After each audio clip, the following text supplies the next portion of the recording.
Hi అండి, welcome back to దాలిపత్తి channel. ఈరోజు మనం డైఫ్రాక్షన్ గురించి డిస్కస్ చేసుకుందాం. So first of all diffraction యొక్క డెఫినేషన్ వస్తే కనుక bending of light rays from sharp edges of an obstacle it is spreading in geometrical shadow region. అంటే ఏంటంట, ఇక్కడ లైట్ రేస్ అనేవి బెండ్ అవుతున్నాయి. ఎక్కడి నుంచి? షార్ప్ ఎడ్జెస్ నుంచి. So sharp edges of an obstacle అంటే ఏంటి?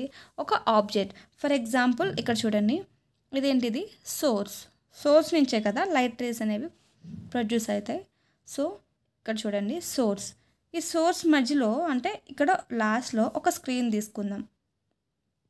సో ఈ సోర్స్కి స్క్రీన్కి మధ్యలో మనం ఒక అబ్స్టాకిల్ పెడదాం, లేదంటే ఒక అపాచర్ పెడదాం. సో ఈ సోర్స్ నుంచి లైట్ రేస్ అనేవి ఇట్లా మనం ఇన్సిడెంట్ చేసాం. చేసినప్పుడు ఏమవుతాయి? ఈ లైట్ రేస్ అనేవి బెండ్ అయ్యి మనకి ఏమవుతాయి? ఇట్లా స్ప్రెడ్ అయ్యి జియోమెట్రికల్ షాడో కింద ఫామ్ అవుతాయి అన్నమాట. సో ఇక్కడ చూడండి, ఈ ఎడ్జెస్ నుంచి ఇట్లా లైట్ రేస్ అనేవి ఇట్లా ఈ ఎడ్జెస్ నుంచి బెండ్ అయ్యి ఏమవుతాయి? ఒక జియోమెట్రికల్ షాడో రీజన్ కింద ఫామ్ అవుతాయి అన్నమాట ఇట్లా.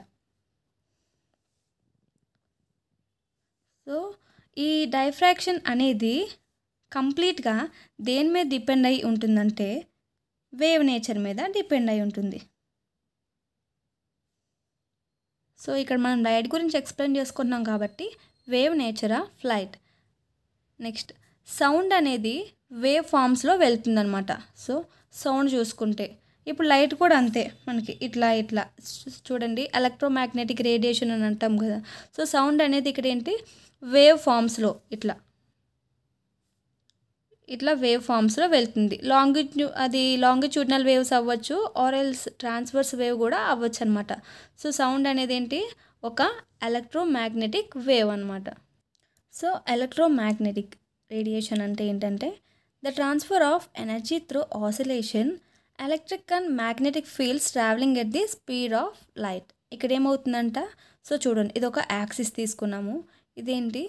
ఎలక్ట్రిక్ ఫీల్డ్ వేవ్, లేదంటే ఎలక్ట్రిక్ ఫీల్డ్ ఆసిలేషన్ అనుకోండి. నెక్స్ట్ ఇదేంటంటే మ్యాగ్నెటిక్ వేవ్ ఆసిలేషన్. సో ఇక్కడ స్ట్రైట్గా కనిపిస్తుంది కదా, అదేంటంటే లైట్ వేవ్. అంటే అక్కడ వేవ్స్ కానీ లేదంటే లైట్ రేస్ కానీ ప్రాపగేషన్ జరుగుతుంది. ఇక్కడ ఏం జరుగుతుంది? ఇక్కడ వేవ్స్ కదా. ఇక్కడ మనం లైట్ గురించి చెప్పుకుంటున్నాం కాబట్టి లైట్లో కూడా వేవ్స్ ఉండేది కదా.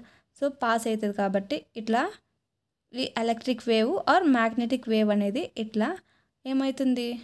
పాస్ అవుతుంది అనమాట, అంటే ప్రాపగేట్ అవుతుంది. సో ఏమవుతుంది?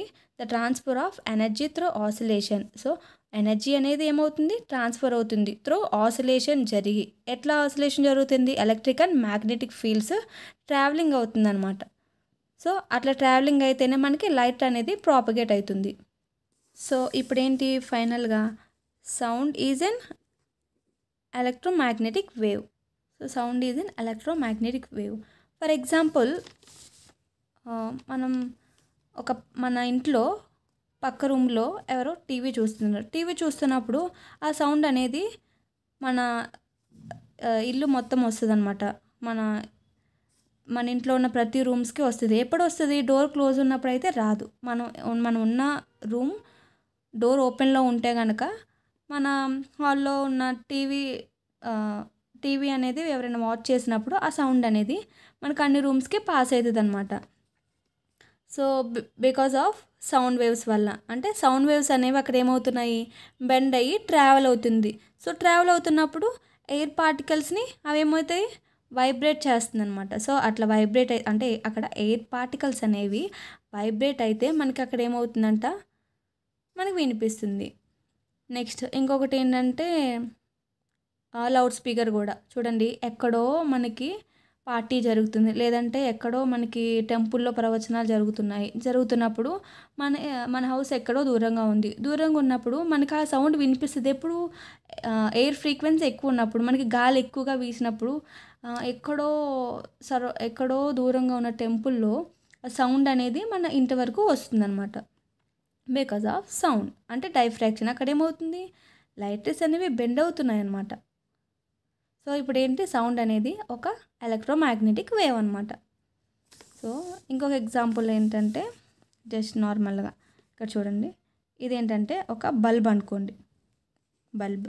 సో మధ్యలో మనం ఏం పెట్టాము, ఒక కార్డ్బోర్డ్ పెట్టాము. సో నెక్స్ట్ ఇంకోటి ఏంటి, ఇది ఒక స్క్రీన్ అనుకోండి, స్క్రీన్. సో ఇక్కడ ఏంటంటే ఈ కార్డ్బోర్డ్ దగ్గర మాత్రం లైట్ రేస్ అనేవి ఏమవుతాయంటే బ్యాక్ వెళ్ళిపోతాయి. ఫస్ట్ చూడండి, ఈ బల్బ్ నుంచి మనం లైట్ రేస్ని పాస్ చేసాం అంటే ఇగో ఇట్లా వెళ్ళిద్ది, ఎడ్జెస్ నుంచి వెళ్ళి ఇట్లా స్క్రీన్కి టచ్ అవుతాయి అన్నమాట ఆ వేవ్స్. ఈ సెంటర్లో ఉన్నది మాత్రం ఏమవుతుందంటే మళ్ళీ ఇట్లా వెనక్కి వస్తుంది అనమాట. ఇట్లా ఇట్లా వెళ్ళిన రేస్ ఏమవుతాయంట మళ్ళీ ఇట్లా వెనక్కి వస్తాయి అన్నమాట. ఎందుకు వస్తుంది, అక్కడ ఏంటంటే కార్డ్బోర్డ్ మధ్యలో, అంటే ఇప్పుడు డైఫ్రాక్షన్ డెఫినేషన్ ఏంటి, bending of light rays from sharp edges of an opaque లేదంటే obstacle it spreading in geometrical shadow region. అంటే ఏంటి, లైట్ రేస్ అనేవి ఏమవుతాయంటే ఎడ్జెస్ నుంచి పాస్ అవుతాయి అన్నమాట. సో ఇది ఎడ్జెస్ నుంచి పాస్ అవ్వట్లేదు కదా ఇక్కడ సెంటర్లో ఉన్నది. సో అందుకే సెంటర్లో ఉన్నది ఏమవుతుంది మళ్ళీ బ్యాక్ వస్తాయి అన్నమాట. సో అందుకే అక్కడ డార్క్గా ఉంటుందన్నమాట. అంటే మనకి ఇక్కడ బ్రైట్ ఫ్రింజెస్ ఎక్కడ ఫామ్ అవుతాయంట అంటే ఈ ఎండ్ మాత్రమే, ఈ ఎండ్ మాత్రమే మనకి బ్రైట్ ఫ్రింజెస్ ఫామ్ అవుతాయి. సో ఈ సెంటర్లో మాత్రం డార్క్గా ఉంటుంది. సో అందులోనే మనం న్యూటన్ రింగ్స్ అవన్నీ చదువుతాం కదా. సో అదన్నమాట. సో నెక్స్ట్ ఇక్కడ డైఫ్రాక్షన్లో 2 టైప్స్ అనమాట. ఒకటి ఏంటంటే fennel diffraction and Fraunhofer diffraction అనమాట. సో ఇక్కడ చూడండి, ఫెర్నల్ అనే సైంటిస్ట్ డైఫ్రాక్షన్ మీద ఎక్స్పెరిమెంట్ చేశాడు. నెక్స్ట్ ఫ్రాన్హోఫర్ అనే వ్యక్తి కూడా డైఫ్రాక్షన్ మీద ఎక్స్పెరిమెంట్ చేశాడు. సో మనం ఇంటర్ఫరెన్స్ ఎక్స్ప్లెనేషన్లో డబుల్ స్లిట్ గురించి డిస్కస్ చేసుకుంటాము. బట్ ఇక్కడ మాత్రం డైఫ్రాక్షన్లోకి వచ్చేసరికి ఓన్లీ సింగిల్ స్లిట్ గురించి ఎక్స్ప్లెయిన్ చేస్తామన్నమాట. ఫర్నల్ డైఫ్రాక్షన్లో ఫర్నల్ అనేది నేమ్ ఆఫ్ సైంటిస్ట్, అలాగే ఫ్రాన్హోఫర్ డైఫ్రాక్షన్లో కూడా ఫ్రాన్హోఫర్ అనేది name of the scientist. So first of all ఇప్పుడు ఫర్నల్ డైఫ్రాక్షన్ గురించి ఎక్స్ప్లెయిన్ చేసుకుందాం. సో ఇప్పుడు ఫర్నల్ డైఫ్రాక్షన్లో డెఫినేషన్ వచ్చేసి there is a finite distance between source and slit and screen. ఇక్కడ ఎట్లా ఉంటుందంట, ఫైనైట్ డిస్టెన్స్ ఉంటుందంట దేనికి మధ్యలో, సోర్స్, స్లిట్, స్క్రీన్. సో ఇదే సోర్స్, ఇది స్లిట్, నెక్స్ట్ ఇది స్క్రీన్ అనమాట. సో స్లిట్కి మధ్యన ఈ విడ్త్ వచ్చేసి ఏ అనమాట. నెక్స్ట్ సో ఇప్పుడు ఫర్నల్లో మనం సింగిల్ స్లిట్ తీసుకోవాలి. ఇందులో స్లిట్ విత్ ఏ అని చెప్పాం కదా. సో ఏ కింద మనం కన్సిడర్ చేస్తాము. అలాగే ఇది స్క్రీన్.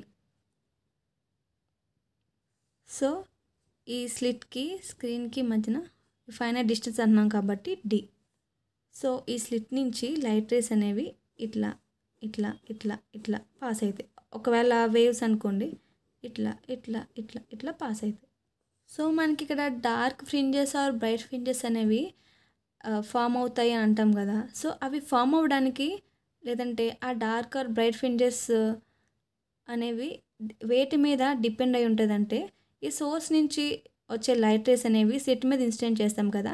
సో ఈ స్లిట్ నుంచి ఈ స్క్రీన్ మీద పడే వాటి మీద డిపెండ్ అయి ఉంటుంది అనమాట డార్క్ ఆర్ బ్రైట్ ఫ్రింజెస్ అనేవి.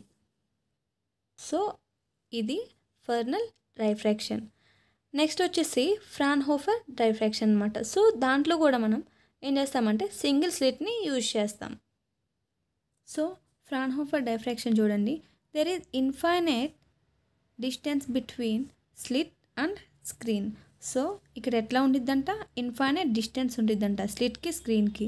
మరి ఫర్నల్ డైఫ్రాక్షన్కి అయితే ఫైనైట్ డిస్టెన్స్ ఉంటుందన్నమాట.